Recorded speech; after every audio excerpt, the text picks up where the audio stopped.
sebelum masuk nih, ada beberapa pertanyaan dari teman-teman nih, Ustadz. Sebelum masuk ke situ, eee, mungkin bisa Ustadz jelaskan sedikit tentang sebenarnya hakikat pernikahan itu seperti apa, Ustadz? Masya Allah. Ini nih kalau udah ada anak muda bertanya tentang nikah ini berarti udah dekat nih. Nggak jauh lagi. Nah, ya, subhanallah. Jadi begini Aldo. Ketika kita berbicara tentang nikah, sebenarnya kita itu berbicara tentang banyak hal. Ya. Karena setiap orang itu tentu memiliki pandangan sendiri dalam makna pernikahan itu. Ada orang yang mungkin memandangnya pernikahan itu hanyalah sebagai sebuah ikatan antara seorang laki-laki dengan istrinya ya untuk menjalin kehidupan bersama. Tapi ada yang bisa melihat pernikahan itu lebih jauh lagi ya. Melihat bahwa pernikahan itu adalah menyatukan dua pribadi yang mungkin berbeda dan pasti berbeda baik pengalaman, baik background, baik pemikiran, bahkan ada yang lebih jauh daripada Mhm itu, mhm. melihat bahwasanya yang namanya nikah itu juga menyatukan dua keluarga yang mungkin malah berbeda suku, Berbeda suku ya, ya, Ustadz, ya? beda Mhm. lagi kebudayaan yang ada di keluarga tersebut, ya. Nah, tetapi marilah kita menyatukan konsep dari nikah itu sendiri ke dalam satu konsep yang sama-sama kita sepakati. Ya, ketika kita sebagai orang-orang yang beriman, maka konsep nikah yang ingin kita jalani adalah nikah yang sesuai dengan syariat Islam. Islam. Yang dicontohkan Rasulullah tentunya ya, Ustadz, ya? Tentunya seperti itu. Sehingga kehidupan yang kita jalani dalam pernikahan nanti memiliki satu role model yang sama. Kalau kita menikah itu dengan konsep dan visi kita itu sesuai dengan adat istiadat di tempat kita. Adat istiadat di tempat kita belum tentu sama dengan adat istiadat yang ada pada istri Istri kita. kita, iya, Ustadz. Nah, ketika nanti ada satu masalah yang muncul di dalam rumah tangga dan masalah itu pasti muncul, ya, enggak mungkin pernikahan tidak ada masalah. Menyikapinya kita dengan konsep budaya kita, adat tradisi keluarga kita, istri kita menyikapi dengan adat dan tradisi keluarga dia. Kapan menyatunya? Iya benar, Ustadz, ya. Kalau kita ambil contoh, kalau disisain, ya kalau kita ambil suku Batak itu keras, Ustadz, ya. Iya, Tiba-tiba dia dapat istri yang orang Jawa yang kesannya lemah lembut itu. iya. Untuk menyatukan dua itu mungkin butuh proses, Ustadz, ya gitu ya, Ustadz, ya. Iya, karena latar belakang budayanya berbeda, ini nggak akan bisa menyatu sampai kapanpun Aldo. Ya, maka kita membutuhkan satu visi yang sama. Nah, kita punya visi yang sama ini di dalam agama kita. Ketika kita jadikan agama sebagai contoh utama di dalam menyelesaikan segala permasalahan rumah tangga kita, maka antara saya dan istri saya memiliki kesepakatan. Kenapa? Sama-sama kita menggunakan syariat syariat Islam. Islam. Ya. Aldo misalnya menikah dengan suku Aceh misalnya, ya. Kalau menyelesaikan dengan secara adat, ada tidak selesai-selesai, beda adat dia. Tapi kalau sama-sama kita selesaikan secara agama, yakinlah 100% masalah itu akan selesai. Nah, inilah yang menjadi konsep utama ketika nanti kita berumah tangga sebagai orang yang beriman, ya. Maka sebelum menikah, ketika kita memilih pasangan, nah sebagaimana sabda baginda sallallahu alaihi wasallam, "Faqfar bizatid din." Ya, pilihlah yang memiliki agama. Agama. Taribat tiada. Engkau akan beruntung. Kenapa? Segala masalah selesai. Kenapa? Saya dan istri saya punya pandangan yang sama. Kalau enggak pernah selesai. Nanti satu ke timur, satu ke barat, enggak selesai. Nah, ini dia yang mungkin menjadi hal paling mendasar ketika kita membicarakan tentang sebuah pernikahan. Nah, sebelum itu Ustadz, tadi kan Ustadz mengatakan bahwa yang dipilih itu agama. Tapi kenapa Rasulullah itu meletakkan agama itu yang terakhir, Ustaz? Nah, itu jadi pertanyaan. Nah, terkadang ya, ketika kita berbicara, ya, kita ada yang meletakkan inti pembicaraan itu di awal, ya, sebagai menulis Iya, paragraf, bagus ya. ya. Ada yang di awal, dimulai dengan sebuah gambaran utuh, Utuh, lalu kemudian dirincikan ya, dijelaskan, Ustaz ya. dirincikan. Ada yang sebaliknya, ya, antara deduktif dan induktif, kan begitu. Iya, gitu. Nah, ada yang dijelaskan dulu secara rinci, baru di akhir menjumpai satu kesimpulan yang utuh. Begitu juga dengan hadis baginda Sallallahu Alaihi Wasallam ketika menyebutkan tentang masalah kecantikan, tentang masalah nasab, masalah harta. Ini semua hal yang penting juga dalam pernikahan. Tidak mungkinlah kita memilih seseorang yang tidak disenangi oleh diri kita. Ya, Rasulullah sendiri menyuruh para sahabat-sahabatnya untuk melihat. Ya, kalau ke dalam konsep ta'aruf, nanti kita mungkin bisa bicara konsep ta'aruf ya. Ketika kita berbicara tentang konsep ta'aruf itu sendiri kan memang melihat kan. Bahkan bukan hanya wajahnya yang boleh dilihat, boleh dilihat rambutnya. Jadi ketika proses ta'aruf itu, wanita itu keluar menghadapi calon suaminya yang mau ta'aruf itu dengan rambut yang terbuka. Jadi baru tahu tuh, Ustaz, kalau yang itu, Ustaz. Setelahnya setelah Waldo kan kalau orang yang wanita bercadar itu cuma dibuka cadarnya, kemudian tengok telapak tangannya gitu. Bahkan rambutnya juga boleh, Ustaz, ya? Rambutnya juga boleh. Makanya bukan dia semacam menggunakan jilbab utuh, tapi semacam selempang dia. Iya, karena rambut juga merupakan ciri dari sehat dan tidaknya seseorang. Rambutnya botak nanti gimana? Ya, berarti ada yang tidak subur di sana. Nah, jadi begitulah, kecantikan itu salah satu hal yang penting dalam pernikahan. Harta juga, ya, harta itu juga penting. Ya, ketika sudah menjalani pernikahan dibutuhkan banyak biaya. Tuh. Masalah nasab dan keturunan itu juga penting. Ya, itu juga sangat penting. Tetapi hal-hal yang penting tadi haruslah selalu berada di bawah satu kesimpulan. Apa kesimpulannya, Do? Kesimpulannya, kalaulah memilih harus agamanya yang paling utama. Apalah gunanya dia cantik tapi tak beragama? Apa gunanya dia kaya tapi tak beragama? Apa gunanya di keturunan bangsawan tapi tak beragama? Nah, ini yang ditanyakan tadi. Nah, baik ya. Untuk yang pertama itu tadi teman-teman mengenai tentang hakikat pernikahan. Nah, kalau kita lihat nih, Ustaz, mengenai fenomena sekarang. Ini kan ada yang namanya kesetaraan antara wanita dengan pria.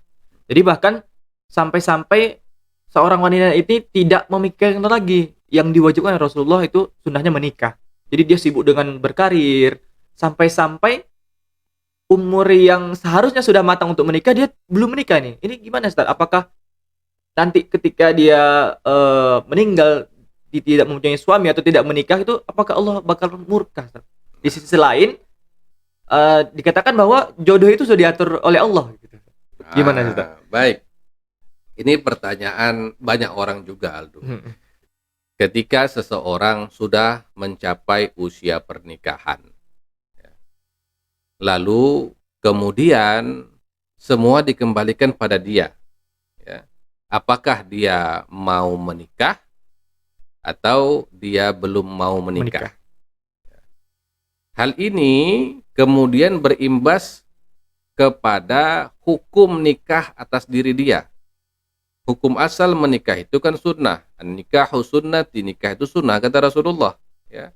Akan tetapi kalau seandainya dalam kondisi dia kategori layak untuk menikah dari sisi usia, tetapi hal-hal yang lain, faktor-faktor lain dia belum siap, maka ini juga tidak bisa dilanjutkan untuk menikah.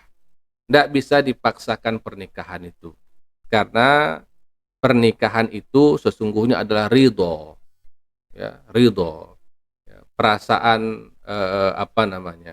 yang menerima.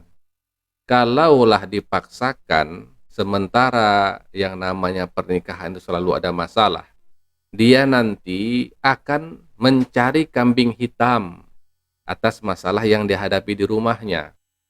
Ah, lihat, sekarang kayak gini. Dulu siapa yang jodohkan saya? Siapa yang maksa-maksa Maksud saya saya, nikah?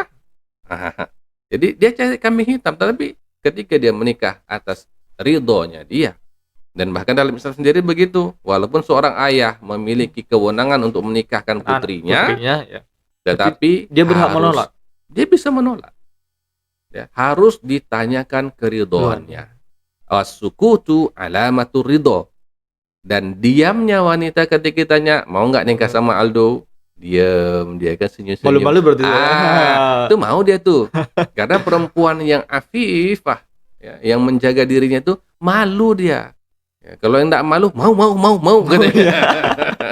Ya, mau nikah sama Aldo, mau. Nah, ini lain pula ya. Nah, kemudian itu kalau mau menikah, kalau dia nggak mau menikah, ya enggak ada masalah. Dengan satu syarat, dengan satu kondisi. Dia itu mampu menjaga dirinya dari perbuatan maksiat. Makanya kan ada hadis baginda sallallahu alaihi wasallam, ya ma'syarasy syabab, wahai sekalian pemuda, ya, manis tata'a minkumul ba'ah, siapa di antara kalian sudah menemukan keinginan untuk nikah, faliyatazawwaj. Nah, itu dia. Tapi kalau memang dia merasa, oke, saya masih ingin mengejar karir, saya masih ingin sekolah, studi belum selesai, tidak ada masalah di sana. Ya, dengan satu syarat tadi apa? Dia bisa menjaga dirinya, dan yang kedua, dia memiliki misi tersendiri. Untuk apa? Untuk maslahat umat. Nanti kita akan melihat imam-imam kita seperti Imam An-Nawawi, Imam Ibnu Jarir At-Tabari, Imam Zamakhsyari, itu tidak menikah memang. Tidak menikah mereka. Kenapa? Tidak sempat waktu mereka itu untuk menikah. Ya. Kalau mereka nikah, takut nanti terkendala ke anak dan istrinya yang tidak sempat mereka berikan nafkah. Karena nafkah kan nggak hanya uang ya. Nah, nafkah juga nafkah batin, perhatian. Nah, itu dia tuh. Nah, berarti standarnya yang dikatakan pantas untuk perempuan dan laki-laki menikah itu seperti apa, Ustaz? Baik, ini pertanyaan paling krusial sebenarnya. Seseorang itu kapan disebut layak, pantas, dan harus untuk menikah? Nah, yang pertama, kategori ini apabila terpenuhi, maka hukum nikah bagi dia wajib. Nah, itu dia. Siapa dia? Yang pertama, sudah mencapai usia pernikahan. Usia pernikahan ini kembali lagi kepada adat dan istiadat, kebiasaan, ya, karena tidak bisa kita samakan usia kematangan seseorang di Indonesia dengan di Arab. Berbeda. Di Arab, wanita itu jauh lebih cepat dewasa. Ya. Ketika saya di Syam, saya melihat memang wanita di sana lebih cepat dewasa. Nah, imbasnya jadi lebih cepat tua. Memang begitu dia. Di Indonesia, enggak. Ya, lebih lama dia. Nah, kalau sudah mencapai usia yang pantas untuk nikah, kematangannya sudah ada, ini masuk kategori pertama. Kalau di Indonesia, oke, kita anggap 19 tahun ke atas lah. Ya, sesuai dengan undang-undang. Sesuai dengan undang-undang. Karena undang-undang itu juga bukan asal-asal dibuat, tapi dengan sudah pertimbangan, ada survei juga ya, saya. Sudah ada data, kan begitu. Ya. Bukan artinya ingin menghalangi orang nikah, bukan. Mudaratnya sudah banyak. Orang nikah muda tapi cerai. Ya.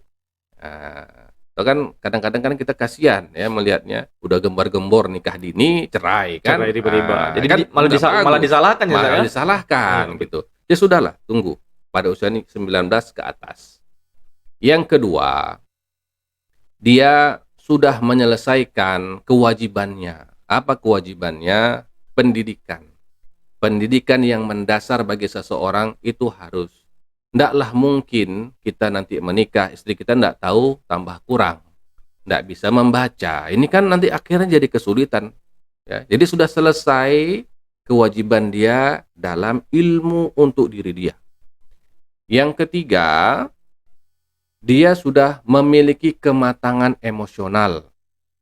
Ya. Kalau masih bertingkah seperti anak-anak, jangan lalu dulu menikah. Ya nanti sikit-sikit ngambek, Asik sikit-sikit sih. ngambek. Nah, itu. Iya, Yang Ustaz. sudah tua aja bisa ngambek. Oh iya, Ustaz. Apalagi yang masih muda. Ya, makanya kadang-kadang kita lucu lihat anak-anak SMP itu bilang papi, mami Iya. ya. Ya. Geli kita lihatnya. Astagfirullah. Ya. Jadi kematangan emosionalnya sudah. Lalu khusus ini bagi yang laki-laki, dia sudah memiliki penghasilan. Penghasilan ini relatif, ya, relatif. Ada yang penghasilan besar, ada yang penghasilan kecil, itu tidak jadi soal sebenarnya. Selama dia bisa memenuhi kebutuhan pokok dari istrinya. Istri ini kan dia dari kecil sudah dirawat oleh ibunya kan, Ya jangan sampai sama kita sama tiba-tiba malah ayahnya. makin susah kan gitu ya. Nah itu dia, di rumah dia makan 3 kali sehari. Gitu ke kita, sekali sehari. Ya. Kadang 3 hari sekali. Ya ini kan kita menyengsarakan anak orang, itu nggak boleh.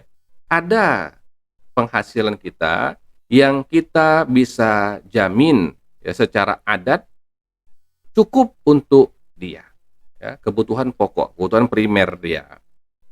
Dan yang terakhir, ini paling penting, bahwa dia itu kalau sudah muncul syahwatnya untuk menikah, lalu kemudian dia nggak tahan kalau nggak nikah, oh harus nikah saya Ustaz, Nikah. nggak nikah bahaya saya Ustaz, bisa maksiat saya Ustaz. Nah orang seperti ini wajib bagi dia menikah, baik laki-laki ataupun perempuan. Jadi jangan sangka bahwa laki-laki aja yang punya keinginan yang begitu besar, wanita juga. Ya, wanita juga punya. Ketika sudah dia kepingin sekali, tidak ada yang boleh menghalangi dia. Orang tuanya harus segera menikahkan dia. Kalau nggak bahaya. Ya, kalau nggak bahaya. Nah, itu dia. Itulah makanya dikatakan bukan pekerjaan tetap, tapi tetap bekerja. Nah, itu yang paling penting ya. Yes, Ustaz. Kerja apa saja yang penting halal, dia bisa menjamin bahwa ini cukup kok untuk istri saya nanti. Silahkan nikah. Tapi kalau belum ada pekerjaan ya jangan. Ya. Nah, ini nih agak sedikit naik tingkat nih, Ustaz. Tadi kan apa mengenai tentang kesiapan Ustaz, ya. Hmm. Nah, banyak sekali orang yang sudah siap menikah, kemudian dia sudah datang nih ke tempat calon dia gitu.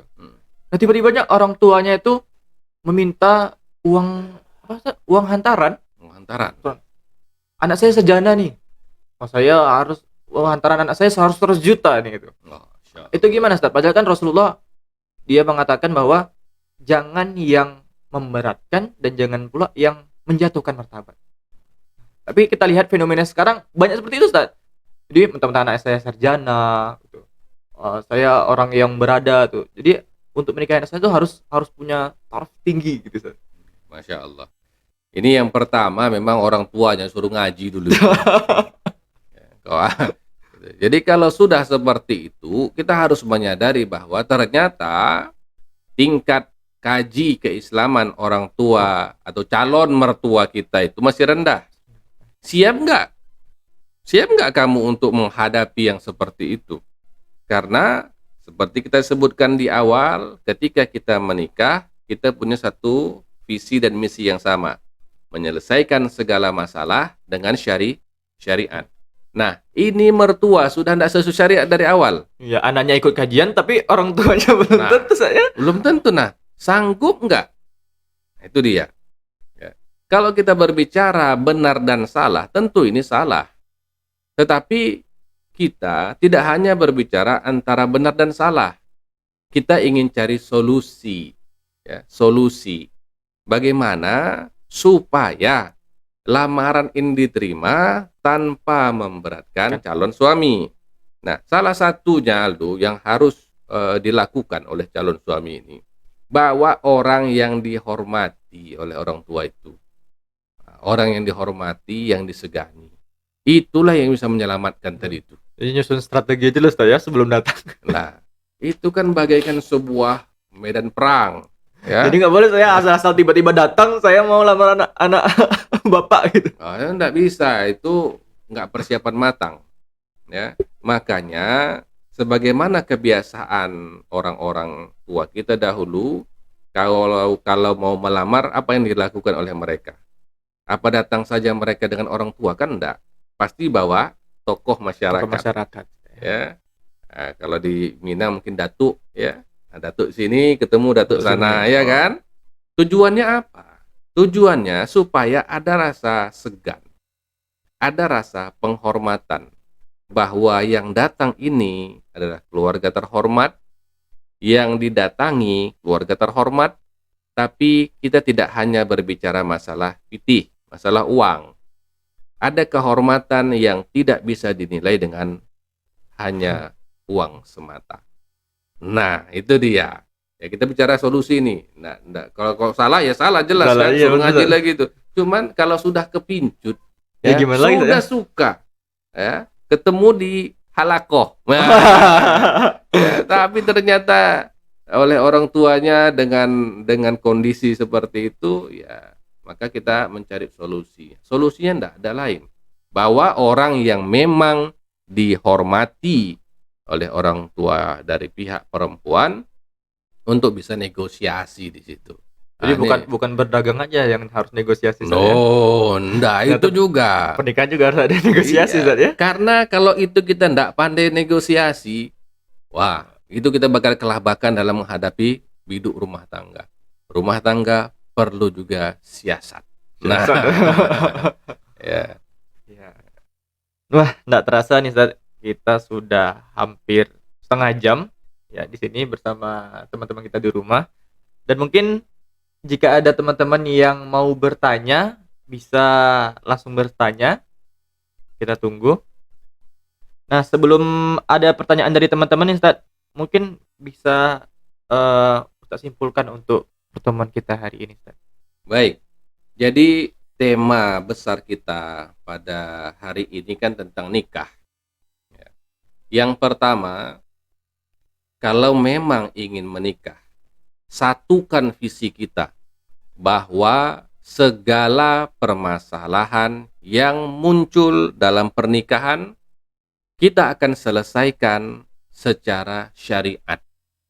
Apa yang dihalalkan oleh Allah itu halal, apa yang diharamkan oleh Allah itu haram. Itu yang paling pertama. Yang kedua, ketika memilih pasangan, sebisa mungkin melengkapi semua syarat yang disebutkan oleh Nabi. Apa tuh, Ustaz? Yang cantik, yang kaya, yang anak bangsawan, dan bagus agamanya. Nah, kalau dapat itu kan beruntung sekali kan. Jadi jangan kita mengambil posisi langsung paling lemah. Jangan. Tapi usahakanlah sebisa mungkin dapat 4 hal tadi. Ya, kalau tidak memungkinkan, maka berkuranglah satu persatu, tapi yang bagian agama jangan berkurang. Itu ketika kita memilih. Ya. Kemudian ketika kita melamar, maka posisikanlah diri kita datang dari keluarga yang terhormat, menuju keluarga yang terhormat, maka bawalah orang terhormat bersama dengan Anda. Tuh, jadi Itu teman-teman, nah, 3 hal. dengan tadi kunci Ustaz tadi, kalau kita mau datang ke tempat calon kita, pakai strategi. Jangan asal datang aja, nanti gagal. Ya, jadi kalau seperti itu sudah jelas tak ya, sudah tergambar lah gimana. Apalagi kalau anak-anak muda sekarang asal jumpa temannya umurnya udah agak tua, udah umurnya 26, 27. Kapan nikah? Kapan nikah? Kapan nikah? Padahal yang Ustaz katakan tadi, nikah itu bukan untuk sekedar datang, akad, selesai, enggak ya. Jadi harus ada persiapan yang sangat luar biasa. Ya, memang mungkin itu yang terakhir. Bagi yang belum menikah, berdoalah sebanyak-banyaknya. Apabila datang nanti calon itu, menikahlah dengan penuh keridhaan. Mungkin ada yang kurang dari 4 kriteria tadi. Tetapi bila pun ya, tak datang juga jodoh itu, ya, maka jangan bersedih. Kenapa? Kata baginda Shallallahu Alaihi Wasallam, di surga itu nggak ada orang bujang tak menikah, nggak ada. Semua itu menikah. Ya, sebagaimana sabda Nabi kepada seorang nenek-nenek, di surga nggak ada orang tua. Mudah semua. Muda semua. Di surga nggak ada orang bujang, akan menikah. Semua. Wah, itu dia. Dan Berarti- nikah di dunia, nikah di akhirat dah.